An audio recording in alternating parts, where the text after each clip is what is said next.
We meet Sora, his younger sister Shiro, and Neat, a game-obsessed Neat with a communication issue right away. The infamous players are these two siblings. Following the brief introduction, Sora receives an email informing him that blank is his sibling and posing a chess challenge.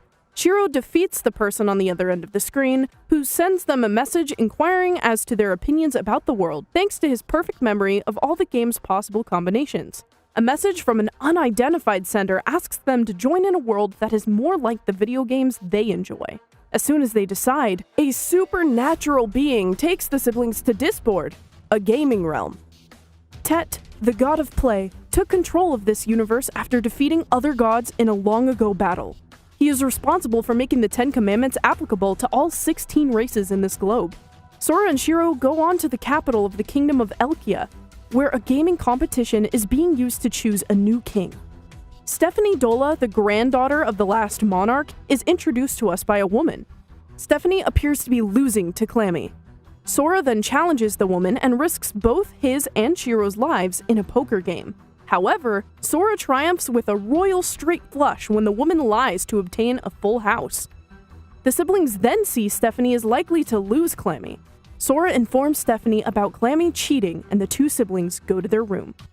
Stephanie arrives defeated and accuses Sora of causing her defeat by not telling her how Clammy cheated.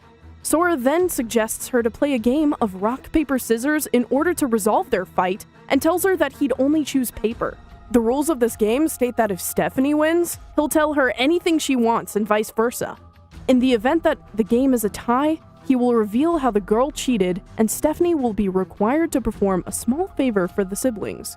Stephanie loses, and now she has to do whatever Sora tells her to do. Sora tells her to fall in love with him. Through the force of the commandments, Stephanie appears to have feelings for Sora after receiving a reprimand from Shiro for that dreadful favor. After some fan service, Shiro and Sora are separated. Sora is then tossed out of the room. Stephanie observed this as a sign that the brothers and sisters were no longer in each other's sights. Stephanie discloses that the human race is known as Humanity, while the other races are known as Exceed after visiting the palace. Shiro goes to the library and quickly picks up the entire Humanity language. She begins to think that Shiro and Sora might be able to help Elkia once she realizes that Shiro has a mind of a genius and that Sora is an excellent negotiator. Stephanie claims that she wanted to become queen in order to show that her late grandfather, the late king, was correct about actual potential of humanity. Clammy meets the group before the coronation. Clammy disses Stephanie and her grandfather, and that's when Sora announces his intentions to become king. Clammy challenges him to a game of poker in response to his protest about her getting the throne. Sora agrees, but adds that Clammy's elf partner won't be there to assist. Clammy decides to be neutral and promises to play another game without the elf. Clammy appears and informs the group in secret that she pledged allegiance to the Elven Guard in order to guarantee humanity's survival under their watchful eye. Clammy directs them to a cathedral since Sora won't give up on the game. Shiro starts the chess game, but only after Sora orders that they may switch between games. The pieces can advance further than their normally permitted moves and can completely disregard an order after the first move, indicating that the pieces move at the player's discretion. Shiro is greatly disadvantaged as a result since her pieces are immobile. Sora intervenes. They get a huge morale boost as a result of his captivating speech. Even with Clammy using elven magic to increase the morale of her soldiers/pieces, Sora's approach turns the tables. Clammy is defeated. The coronation begins following Clammy's defeat. There cannot, however, be two kings. Shiro is adamant that Sora cannot rule because he might create a harem. Shiro cannot simply become king, according to Sora. A conflict between the two then results. After a few games, they both end up becoming the kings. Sora delivers an inspiring speech outlining the flaws and virtues of humanity. He issues a call to arms at the conclusion of his address, vowing war on all nations. Sora and Shiro are immersed in a book about Flugel, residents of Avantheim's Phantasma. According to the book, the Flugel are voracious readers. Sora muses over whether he could persuade them using the wisdom from his previous world, but the god Tet interrupts his thoughts before he can fully develop them. He inquires about their opinions of his world. Sora thinks it's perfect, and wonders if playing simple games may make someone a deity. Tet responds that one would have to defeat the other races in order to challenge a god to a game. The world's conquest is Blank's next objective. After a lengthy reading session, Steph interrupts the pair as they are hiding in a dilapidated chamber.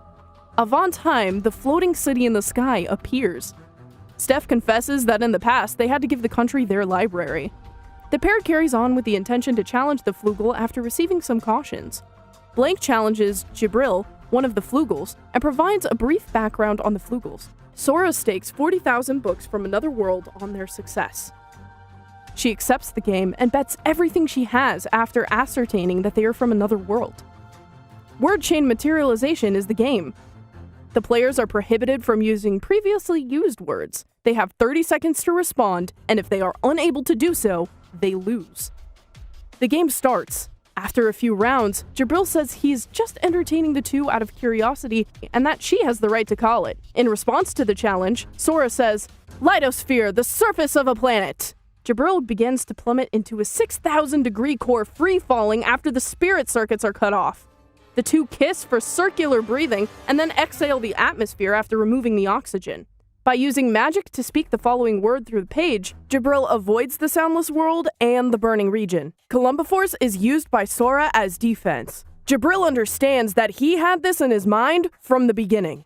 Exceptional foresight makes Blank the winner! Our two are receiving information from Jibril about the Federation, including how she faced up against werebeasts in the past and lost.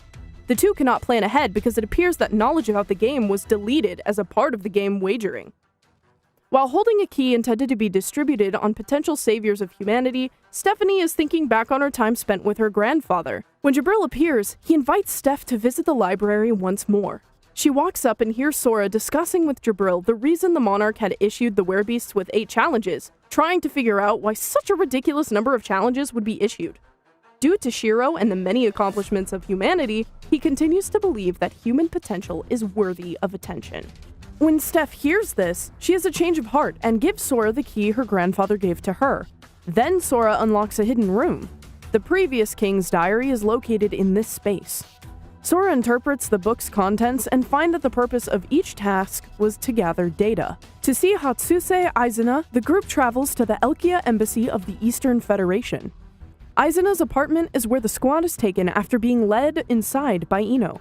It is revealed that she is Ino's granddaughter, a mind reader. Sora declares that he wants to face off against the animals, putting Steph's and Aizuna's underwear on the line.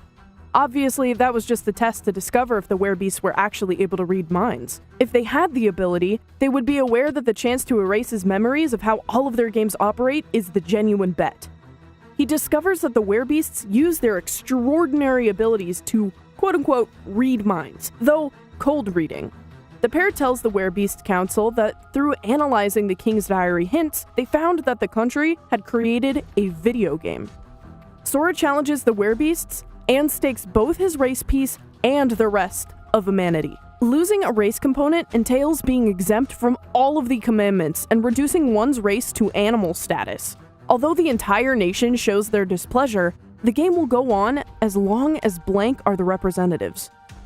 Before dissipating in static, Sora speaks to Shiro about their promise and how they are one. Shiro tells the story of herself as an extremely smart child, playing games in an orphanage before encountering a family that included a small kid named Sora.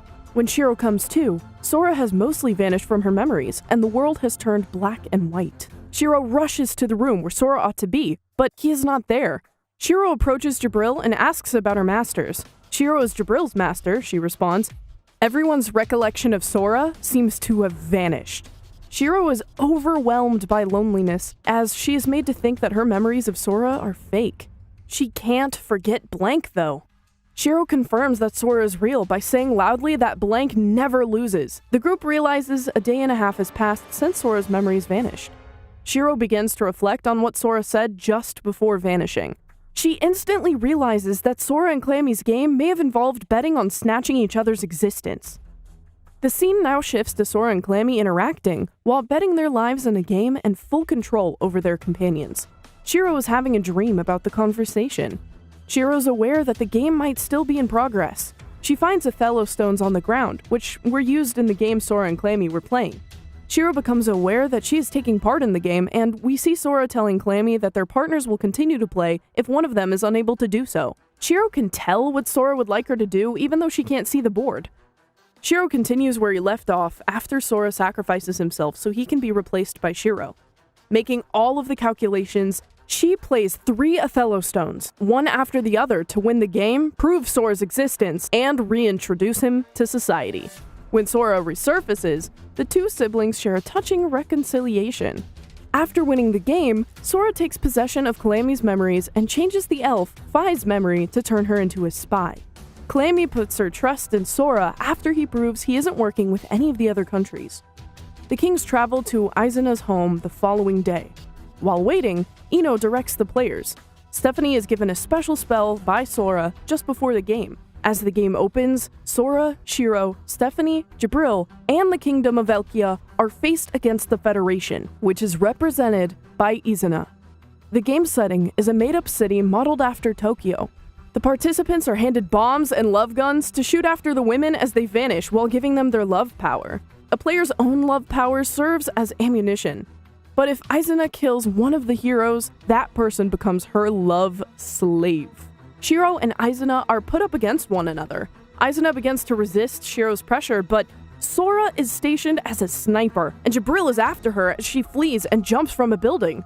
All of the attempts to control Izuna fail. In actuality, Izuna is being led by Ino from the shadows. Izuna counters and puts the group on the back foot, and she appears to be having a great time playing a game she thought was boring and just a chore. Shiro is planning his strategy to win in the meantime.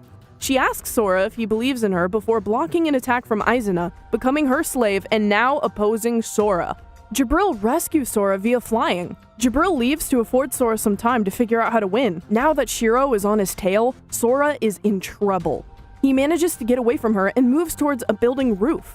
He ultimately allows Shiro to surround him there.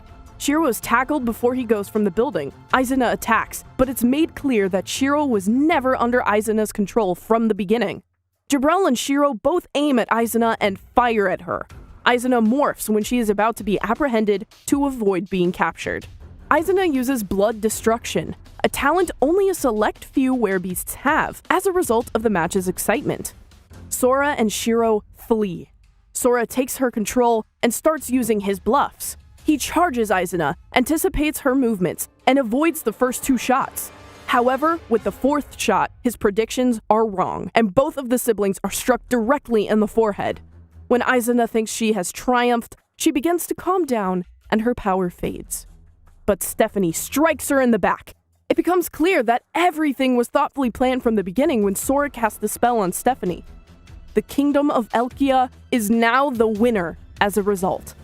Izuna feels guilty for enjoying the game while her people were on the line after the werebeast's defeat, but the two console her.